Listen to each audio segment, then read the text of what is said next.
Thank you, Lascan Corda. Last week, the Taoiseach told the Dáil that government is committed to recognising the sacrifices that public sector workers, in particular frontline healthcare workers, have made. 12 months ago, I raised the need to properly recognise the Trojan work of frontline healthcare workers with the Taoiseach.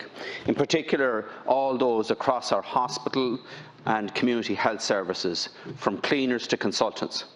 I raised it again with him 4 months ago, and I have no doubt that the government is committed to providing recognition to staff. But it seems to me, from reading between the lines, that the need to recognise frontline healthcare workers, doctors, nurses, healthcare assistants, cleaners, porters and others who place themselves at risk by going to work every day to keep us safe and to care for those who are seriously ill, is now caught up in some relativity battle across the public service. I remind you again of what the Taoiseach said last week. The government is committed to recognising the sacrifices that public sector workers have made. That, I believe, is the reason why the HSE, when it sat down with the health unions last week, stated that it had no mandate from government to negotiate any bonus payment. Staff at the front line within our health service have been put in a unique position during this pandemic. Yes, right across the public service, staff have worked in challenging circumstances, but no group of public sector workers put their lives and those of their families at risk to a greater extent than our healthcare workers. And many of them put their hand into their own pockets to do so, paying for alternative accommodation so they wouldn't infect a vulnerable person in their own home, paying for additional childcare if it was available so that they cover for sick colleagues, and I could go on. And many of these staff are physically and mentally exhausted, facing into the fourth wave of this virus, dealing with the huge impact of the cyber attack, covering staffing shortages due to COVID infection and long COVID, and now facing a backlog in waiting times for appointments and for procedures. These staff need time off. They need time to recover before they break down completely.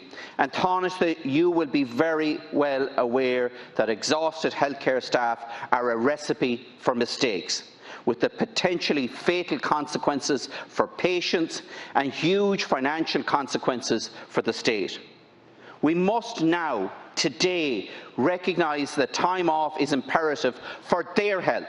And secondly, we must give proper recognition to staff at the front line, like, for example, the Scottish Government have done by paying every NHS worker a bonus of £500. Thanks very much, Deputy. I think we'll all agree that our healthcare workers have done an amazing job throughout the pandemic so far. We can be very proud of our public health service. It's much maligned, it has its imperfections, but I think the pandemic has proved to us that it's much better than many people believed it was, and it really stood up and scaled up in the way we asked it to during the pandemic. While all public servants, including healthcare workers, have received modest pay increases over the course of the pandemic, I don't think they're adequate to recognise the value of the work that was carried out during the pandemic, and I know you'll agree with that too. So the government does want to recognise the work that was done in a special way. It could be done through a financial bonus, it could be done through additional leave paid, taken over a number of years, but there are some real complications and real factors that we need to take into account. First of all, the pandemic isn't over yet. I guarantee you it's not over yet, and that will become apparent to people, I think, over the next couple of weeks.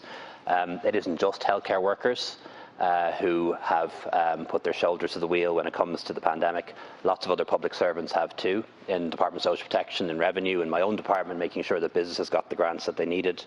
In the private sector, in areas like retail and transport, GPs, for example, and also the many volunteers who I've met during my shifts in the vaccine centres, and they need to be recognised too. I think it would be a mistake not to look at this in the round, and that's what we need to do. And then even among healthcare workers, there has been very significant variation. Some people having to do twice the work they would normally have done, others being redeployed, some actually having reduced workloads because their service was shut down or suspended through no fault of their own. So this is not straightforward, and it's something that we are going to have to work out. It's something we're going to have to negotiate is something that's going to have to be fair and is something that's going to have to be funded. Taoiseach, 52 weeks ago, I said here in Dáil Éireann to the Taoiseach that if it wasn't possible to reward healthcare workers with pay increases or some form of a bonus system, the minimum that we should offer them is additional paid leave. It would be time to spend with their families, with whom they have sacrificed precious family time. It will be time to recover from the physical and emotional tiredness that they are undoubtedly feeling. And the Taoiseach was generous in his response, stating that the government will examine the Deputy's suggestion and proposal. In the spirit of the Taoiseach's response last July, I sincerely ask you not to postpone the much-needed recognition until the end of the pandemic, not to incorporate it into some broader public service pay battle, but instead to move on the need for recognition of healthcare workers now.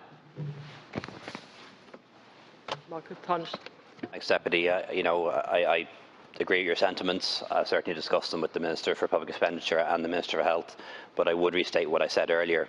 This pandemic is not over. We're heading into a difficult couple of weeks where we will see cases soar and hospitalisations and ICU admissions rise and deaths rise again, sadly. People who are unvaccinated are more at risk in the next few weeks than at any point since this pandemic began, and we need to get that message across to people.